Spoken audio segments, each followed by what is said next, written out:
If we were to divide the market up, and let's say in 3 segments, you've got low, mid, and high. Your low end segment, is that just poor build quality, like miles out, or is it just location, or you can get some good build quality in there?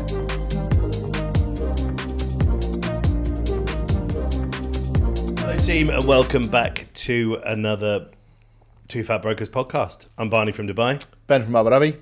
Daryl from 100% Property. Daryl from 100. Why are you called 100% Property? Because Darryl? we give 100% commission to our brokers. Well, that seems like a flawed business plan. It is. Tell us how that works. I don't want a team.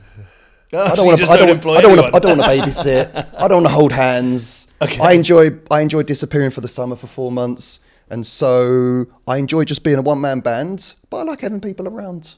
So I've got an office full of people. They all make their money. They pay me a membership fee every month. Happy days. Oh, there's the crux. Got it in the end. Fee. Membership fee. Okay, I was going to say, how do you pay for your office? How do you pay for your marketing? They pay for it. Okay, but there you go. So you get free office space and free marketing. Pretty much. Genius. So how many brokers do you have? We have a handful, not too many. Okay. Honestly speaking, Are we talking like a normal person's handful or like, a couple of handfuls. one of them? Honestly speaking, it's not for most brokers. You need to be very disciplined, very self-motivated, and I've got brokers in the office that make millions, and I've got brokers in the office that make nothing. And I honestly sit down with the brokers that make nothing and say, I don't think this is the place for you, to be honest. And the ones that are making millions, I'm very happy for them. How much is your membership fee? $3,500 a month. It's too expensive. It's like it's a Keller Williams kind of model, right? They do something similar. They take commission, but like a small amount, and you got to pay for your seat. Basically. Yeah. There's a few companies in the market doing it now. I've seen. Okay. But it's we give you 100% commission, but then we want 5% of your deal, 10% of your deal. It's like, well, that's not 100% commission, is it? Yeah. So we're about as close as you get. Okay. It's not a money maker. Pays the bills. What happens if you drop below, I don't know, 6 brokers? Then who's paying for your office and your marketing at that point? Because I know with a lot of these property portals, it's fixed contract for a year, right? So any contract has to be paid up front, unless you're a long-term broker with us. Okay. And frankly speaking, the setup was always meant for me. Obviously, I take projects exclusive from developers. I sell it off plan. Inevitably, as the years roll on, those owners come back to me to sell their resale units. So I needed a brokerage license. I needed an office. I needed all these other things just to operate, just to put these deals through. So it made sense to just expand it that little bit more. If it goes down to one broker, just me again, no problem. I can cover the bills with my little bit of income. Nice. And what's our topic for today? Yeah. I've forgotten. What is our topic for today? Our topic today is the affordable housing versus luxury housing. What's the landscape like in Dubai and And Abu how Dhabi? are Dubai and Abu Dhabi balancing the affordability Balancing and it. luxury scale? Well, I mean, I would argue straight off the bat that there is no balancing between affordability and luxury. The whole thing is that they're two very separate entities. But you can't just have one rather than the other, right? I mean, you need to have both. Affordable luxury. No, I mean, listen, luxury is one of Bit of a those misnomer. massively overused, Well, like yeah, I suppose reimagining. that It's an overused word. You have to define what is luxury. Everyone wants to call their project luxury. Email is nice. Yeah, not all of it's luxury. It devalues the Like word. hot water then. But I mean, we need to talk about so in Dubai they're launching projects all the time. Some of them are, let's say, high end. Some of them are mid market. Some of them are. They ever launch any low end, like kind of very affordable stuff? Does that happen? They don't hit the headlines very often, and it's not. Hands up, it's not something that I would have heard about. But nobody wants to market their product as, entry level affordability. Why No, though? everything's luxury. Yeah, Everything's luxury. Yeah, I mean, until so they call handover it luxury, comes. but is it? Because I mean, there's some like I know in the past they've launched townhouses for under $1 million, right? Like obviously far out, but it does happen, and that's got to be entry level. I can tell you But I now. can guarantee it wasn't marketed as affordability, No, sure. as affordable. I can tell you luxury products that I was offering off plan going back 2017, 18, 19, I was ashamed of. And we're talking 20 million plus. I was ashamed of when I walked into these properties when they were handed over. when they were handed over. I won't mention who. I won't mention where. Yeah. But my clients were very unhappy as well. I was handing these villas over and immediately going for renovation. Yeah. Well, that was an On the argument where one of my clients walked into their off plan and they looked around and they immediately said, I want to meet with the developer. And we met with the developer, and the developer went, "You've spent 18 million dirhams on an off plan. You're just going to redevelop it, aren't you? You're going to renovate it." Like, that's kind of not why they spent 18 million dirhams on this. They expected a level of quality, but these were marketed as luxury. So where do you define luxury? Where do you define affordability? I mean, it's such a huge sliding scale. What is luxurious to one is not to another. No, but I mean, it must be expense, right? So in Abu Dhabi right now... No, I mean, we've just said, right? You can spend 18 million dirhams on a house and walk in and it's... Yeah, but that's when you're looking at the end product, right? It's hard for us to do that sitting around here. But we're talking more about, so in terms of the price point, you've got entry, you've got mid, and you've got high level. Obviously, at a high level price point, they didn't get what they were expecting. So that's an issue. I think that you could take affordable prices, and I'll throw it out there. Ellington, very luxurious properties. Oxford, very luxurious. Metrical, very luxurious. Small ticket prices, 1.5 up to say 2.5 million dirhams. So affordable, but when you walk in, it feels very luxurious. So value.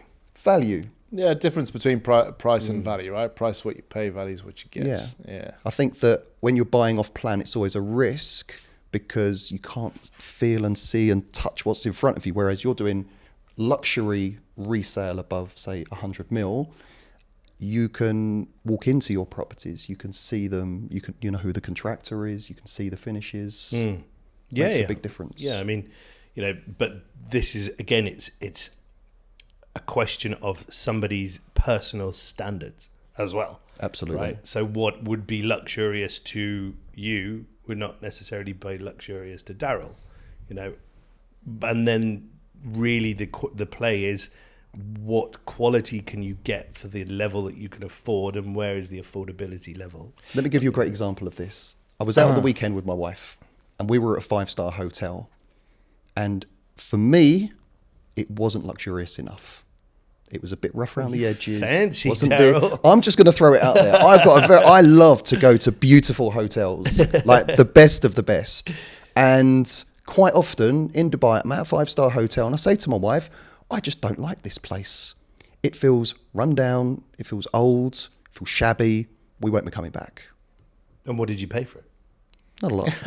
Did you get value? Do you know what? Barney, you do. You do Don't talk about that. You have to give me a number, but he said not a lot. So did he get I'm value? playing 5 stars, 5-star. So you do expect to have. That's your My phone, fault. Daryl. The handbag. Oops. Yeah, your man bag's vibrating. Got to have a man bag. Not So a I broker think you're without right. one. It comes down to the individual. I've been spoiled out here for the past 13 years. I love to go to an impeccable hotel that feels very luxurious with 7-star standards. That's what I like. Okay, we've digressed a little bit in as much as that. What do you see that Dubai is doing in the more affordable housing range? Well, affordable. Are they just Let's building talk- rubbish? let's talk- Because rubbish is cheap. Are we talking affordable, or are we talking standards? Okay, That's at the lower end of the market. I've got 1 million dirhams. What can I buy in Dubai now? Well, it's becoming more difficult. Obviously, the Central Bank of the UAE 1 million has dirhams is recently... £220,000. The Central Bank of the UAE has recently taken away the opportunity for people to be able to borrow land registration fees and to borrow And broker fees. brokerage Yeah, I fees. saw that. Which, with the bread and butter that I sell in my developments, most clients do go for that. Do they? Yeah. Oh, interesting. I would Which say... is like, it's okay, 6% 6%, cash, yeah. but when you actually, extending that over a 25-year mortgage, Yeah. it's a lot of money. Yeah. Like, you end up paying back, what, 10% more? Oh, yeah. 15%. But it's the difference between continuing to rent at these prices or borrowing as much as possible because I don't have the cash and actually making a purchase. And you can't buy much nowadays for under 5 mil. Under 5 mil. So Barney's 1 mil's not going to... Judge, man. Am I in Just- Lane right now? No, but if we were to divide the market up, and let's say in 3 segments, you've got low, mid, and high. Your low end segment, is that just poor build quality like miles Location. out, or is it's just location, or you can Predominantly get some location. good build quality in there, in Yeah, I mean, I decent would say location? predominantly it's location. I mean, there's a lot of builders who are all building stuff that's largely the same. You know, a lot of these big developers are all using the same ceramic. They're all using the same sanitary ware. You know, it's really about the location and what they think they can get away with charging. Because I'll tell you, in Abu Dhabi, we're now struggling because our better developers, they're only building luxury. So Aldar is a great example. In like sort of 2018, when the market was tough, they would build mid-market. You know, they got projects called Water's Edge and the Bridges, and that's mid-market. Now the market's picked up. They're not going to touch that stuff. And to a certain extent, it's the quality of their land bank. They're just building high-end stuff. It's Yeah, they're only just building stuff expensive. on the islands, though, It's aren't they? all 3,000 dirhams per square foot kind of plus stuff, and they're not interested in that. And so what we get left with is the lower end stuff, the cheaper ticket stuff, is the not so experienced or all the developers without the good reputation, and it's going to be a shoebox, not very good finishings, that kind of stuff. You see that in Dubai, or you still got decent developers building good quality stuff cheaper. You can go to one community. So the developers that get away with offering the least quality are the ones that build the best master communities, because that's what people are buying into. I know master communities here in Dubai that I've gone to do snagging at that's got, I'll just Dubai Creek Harbour as an example. Okay, I know that when I meet my snagging guy, the quality of every single tower is different depending on which contractor was building that tower. So the contractor rather than the developer? Absolutely, the main contractor, without a doubt. Well, would the developer not have a one QS? Is it QS? Quantity surveyor? No, that's not a Q. They'll go out to tender with all different main contractors to build that one tower. But will they not have one guy that goes through all of the towers and goes, well, that's wrong, that's wrong, that's wrong? They need some level of uniformity. It just doesn't work like that. You've got main contractors, say Dubai Creek Harbour, there's 12 different main contractors on their building, 80 different towers. They all end up different. And when I meet my snagging guys, it's only then that they'll say, oh, which tower are you talking about? And I'll say, oh, this one. I go, yeah, that's one of the good ones. And I'll say, okay, so what about this one we've got to do as well? Oh, no, we're going to have to talk about that one. I do remember that with JBR when JBR was first handing over. There were different contractors on JBR, and I think they went through three. But one guy got the job to build all of them, didn't do a good job, got another one, and as you go further down JBR, the quality actually gets better because they bend the first guys. I've heard of that. The best developers in Dubai for quality are the developers that own the main contractor that's building their developments. Really? Yep. I'm disappointed that that's the truth. That is the truth. For a couple of different reasons. Sorry to interrupt, but it should be in terms of capitalism. When you have the whole chain, it's because you're not an expert contractor, you're an expert developer. Mm-hmm. Your contractor should be poorer, generally speaking. I'm surprised that's the case, because you think professional contractors, that's all they do, that's their bread and butter, that's how they make money, they should be the best. Yeah. But you're saying it's not the case. So I'll give you a great example, metrical developments. Metrical. They own the main contractor that builds all of their towers.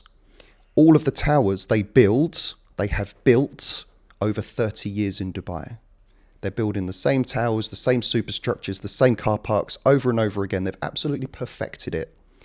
And the second thing, and I've been in the office many times when this has happened, and big developers can't do this.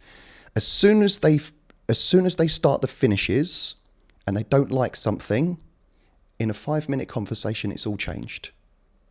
Easy, done, finished. You can't do that as a big developer, because that's where the main contractor gets their fees from changes. But you're making the argument then that Metrical's first buildings were not as good as the buildings that they're delivering now. They've been a main contractor in Dubai for 30 years. If I go to a Metrical building 25 years ago, but they've only been a developer, Metrical, for 5 years. Oh, so hold on. They were a main contractor first. Exactly. Okay. So that's a different kind of. It was approach. never. It's a very natural, very organic way to become a developer, having been building for developers for many years. Yeah, so we're working for someone like that at the moment. It's ACC, so they're very like big name in contracting and been in the UAE a lot, and so they're now just kind of dipping their toe in the developer space. It'd be interesting to see how it goes, because again, their bread and butter is being a contractor, so you'd expect the quality to be excellent, but they're not a developer, so it's an interesting distinction for somebody who's watching this who doesn't know the difference between a developer and a contractor. Why don't you explain it? You've done it. Why don't you explain it to somebody that needs a little bit of clarity? A main contractor is a builder. They build houses. A developer is we'll call it a sales office. They market and sell the properties which are being built. And they also design them as well. They design the properties as well. And the community. Yeah, a lot of these small developers, it's not a community. It's just a single plot in JVT, JVC, RJAM, wherever it might be. So a lot of these small developers have been coming in with fantastic quality and designs, but they do lack the communities. So it's a kind of a balance. So a developer is the guy that owns the land, designs it, sells it, and the contractor is the guy that comes along and puts the spade in the ground. Exactly. So in Dubai and Abu Dhabi and anywhere where the market's going up, so you've already got the land. The cost to build, it's gone up a bit just from general practices. Gone up a lot. Yeah. But now the price you can sell it at has gone up a lot. Yes. Right? So, probably double in most places in Dubai over the last 3 or 4 years.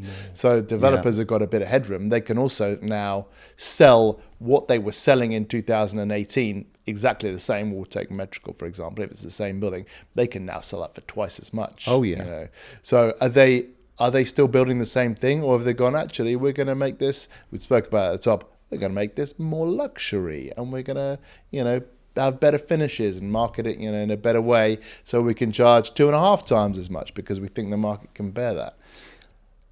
We have to, I was closely linked with Metrical and still have projects exclusive.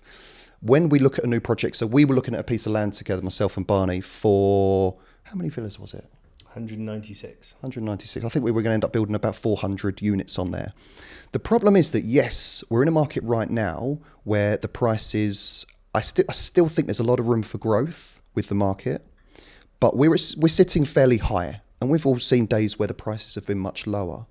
The problem for us is that when you're putting a 5-plan, 6-year plan together for a development like that, where do we stand in 3 years? Do we still have this meat on the bone to be able to absorb the increased prices of the land and the build and everything else? That's not a you problem. If you're buying at today's prices and you can get your escrow sorted in 6 to 8 months, you care about what things are selling for then.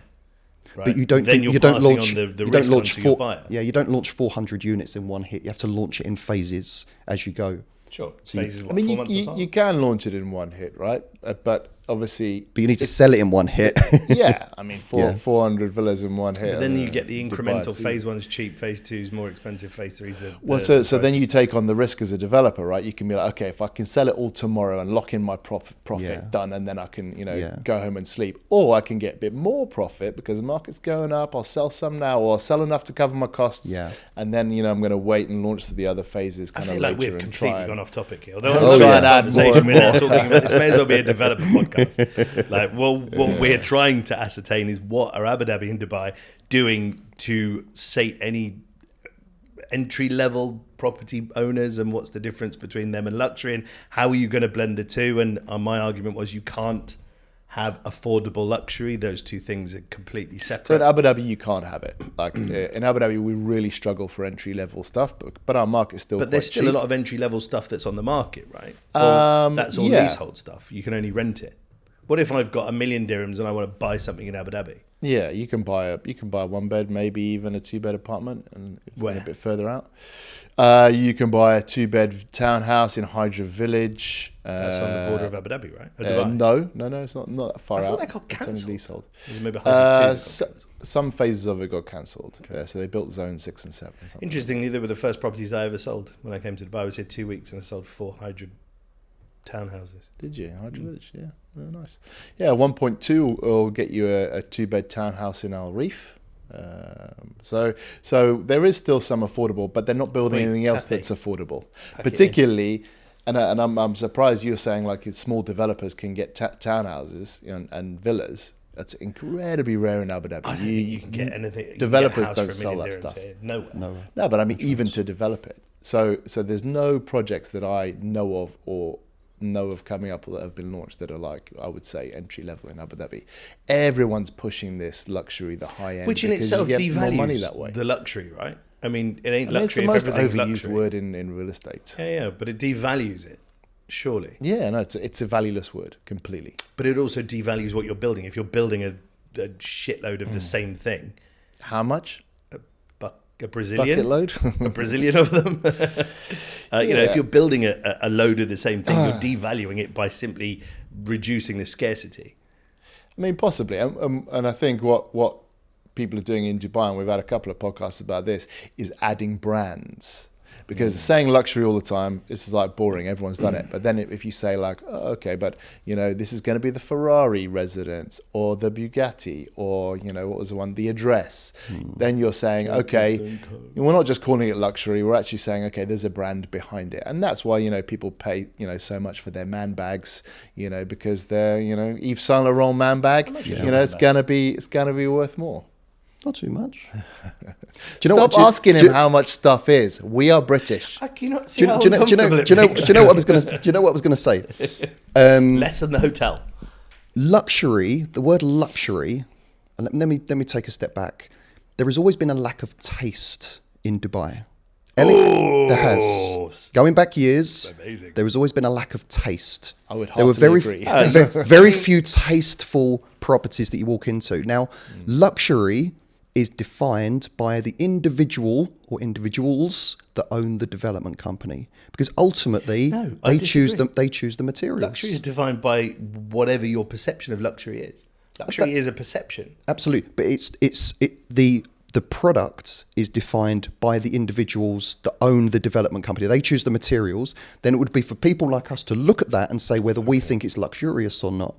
And with a very diverse amount of nationalities in this region, it can vastly change. I've been offered exclusive developments by developers, and they've told me, Daryl, this is the most luxurious townhouses that you ever would have seen in Dubai. And I go there and it's absolute trash. And I've declined most developments that come my way. That's who defines luxury is the individuals that own the development companies, because they sit there with the samples and they choose the style in which it's executed, right? Yeah. You know, you can have mid-range quality materials, but if you do it properly, it can pass as something that may be close to luxury. But you can have the absolute best products in the world and, you know, cobble it all together with some mastic and some sticky tape, and you sell it as luxury, but it isn't. It's the way it's executed. A big part of it is, sorry to interrupt, is the architects. You can take a 4,000 square foot townhouse. A good architect will make it feel very luxurious inside. Big open plan, a feature staircase in the middle, lovely big open plan kitchen. Or another architect will destroy the layout by putting a downstairs bedroom, taking up all the space, a closed kitchen and a tiny living and dining area. So for me, luxury, I live in a what I believe to be a luxurious villa. It's around 6,000 square foot, and downstairs is completely open plan, and I love it. I've seen the same villas in the same location where I live in Jumeirah Park, and it feels so closed and dark and boxy inside. That's the beautiful thing about Dubai, is that some people like that. They have his majlis, her majlis, they have closed kitchens, they have this compartmentalized living because that's the way they like to live. And you'll have a lot of people, you know, more traditional families walk into your house and go, not living here. You know, that's the thing. But that's more about the layout rather than the luxury. So is Dubai building any entry level stuff at the moment? Not that I know of. When we say entry level stuff, what do we mean? I mean, what's the cheapest that they're building that's comparative to what's already international city kind of level? Yeah, I mean, look, you can pick up these Damac apartments nowadays overlooking a river for 900 grand for a one bed. That would be considered entry level or thereabouts. Yeah. You wouldn't want to go any less than that as an There must investor. be, I mean, Damac are a massive developer, right? They're a massive developer. There must be smaller developers who are just cutting their teeth in the market and going, okay, look, we're gonna dip our toe in this, and we're gonna sell one bedrooms for 600,000-700,000. Arjan, but a bit further. Arjan, areas like that. You've got developers that are selling small Smelling stuff the in there. sell. So yeah, it's possible. Remran? Yeah, Just pulling those type of areas. Pulling a word out of the air there. There's Rembrandt. I don't know. I've heard about it though. There's Rembrandt. It's a little way out. It's difficult to describe. Yeah, I mean, Never been there, but I know where it is on a Okay. map. Is it behind Arabian Ranches? It's up that way. Yeah. I know where it is. Gotcha. I mean, as long as the developers are not just pushing everything to the high end and they're building for everyone, because people will get left behind, right? And these price rises, there's a guy who I'm working with who was in Saudi for a while, came back to Dubai, and he's like, I can't afford to live where I want to live. I can't afford these house prices anymore because I didn't buy early enough. He's going to have to now live, further I've had a couple out of people now.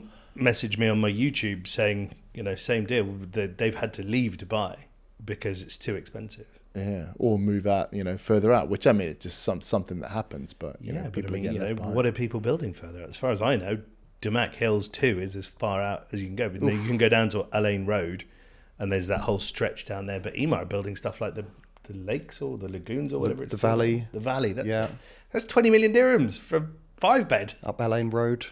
And it's On the still LA road. 45 minutes away. Yeah. All right. I mean, it's 25 minutes from DIFC. So did Emar build anything entry level, or are they just the same as Aldar, just pushing everything to Emar, the I can't high think end? Emar are mid-level. Are they? Mid-level, yeah. Just Okay. hope Well, Mohammed that's Alabar good. doesn't. Do you know me what? off Let's, for let's, saying let's that. talk about Damac Hills 2 for a second. We were laughing about this development for many years, and it is in the middle of nowhere, but it's turned around completely, Yeah. hugely. Everyone's looking. It's a nice community. I've never been there, Okay. in all honesty. I'm sure it's okay, but it's affordable.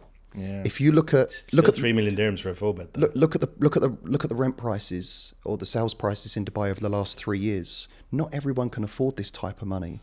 So where are they moving to? Areas like Damac Hills 2.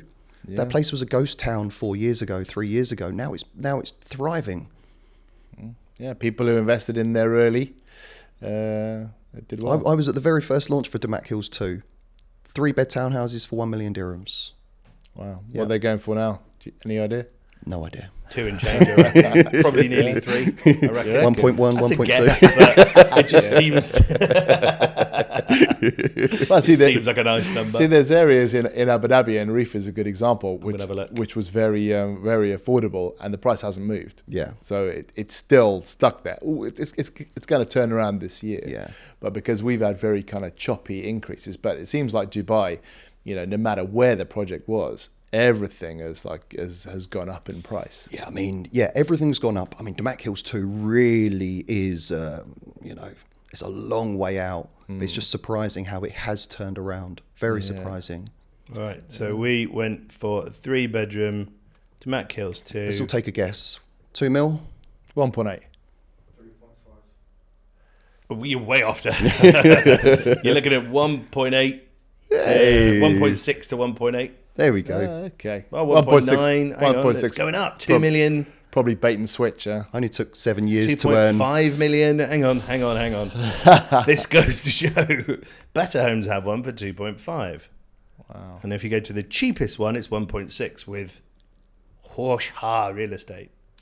Huaxia. Hoshha. Can I just speak about a brokerage that called me yesterday? What do they call you? Dowel. No. What are they called? Oh. Me bro. Me bro! I said, me bro? They said, yeah, as in me brother. I said, you're joking, right? They said, no, we're called me bro real estate. South African. I said, bro. That would be Mibru. Mibru. Okay. BRU. Yeah. That's how it would work. Hey, look, I mean, there's a lot of real estate companies, the names are taken up, so you've got to be creative. It's true, actually. You've got to be creative. Look, I mean, okay, so going back to, there was a sale of a property in Emirates Hills recently, which I'm sure you've all heard about. Maybe you haven't. 425 million dirhams, right? I've had the privilege of going into this house, and this is The going Marble back Mansion? the Marble Mansion. This is going back to what people's perception of luxury is, right? I have not been in a house that has been finished to that level of quality in a long time. I mean, it's up there. Like the craftsmanship that went into this house was undeniable. Would I live there? You'd have to shoot me in the face. I was just waiting for that. I mean, look, it wasn't my style. It's gold leaf. It's, 20 different types of marble inlaid on the floor. It's, a huge fountain in the middle with, $20,000 koi carp swimming around it. My idea of hell. But somebody else's idea. Somebody went, I like that. Yeah. I'll buy it. That's my idea of luxury. Absolutely. And I'm prepared to pay bonkers money for it. Right? So this goes back to the whole thing. Luxury is a matter of perception. Absolutely. And arguably price. But I mean, finishing is, for me, I don't think luxury is a matter of perception. I think it's the finishing, the quality of the finishings. You can have different styles and designs and things like that. Let me put it into lay terms for you, right? Okay, so I'm a dumbass, I need lay terms. Well done. I'm glad you voiced that. I mean, they're your words, not brotherly love, right? Let me speak slowly. Intellect for is you. a matter of perception. You've got somebody, Babu, who drives an Uber. Babu.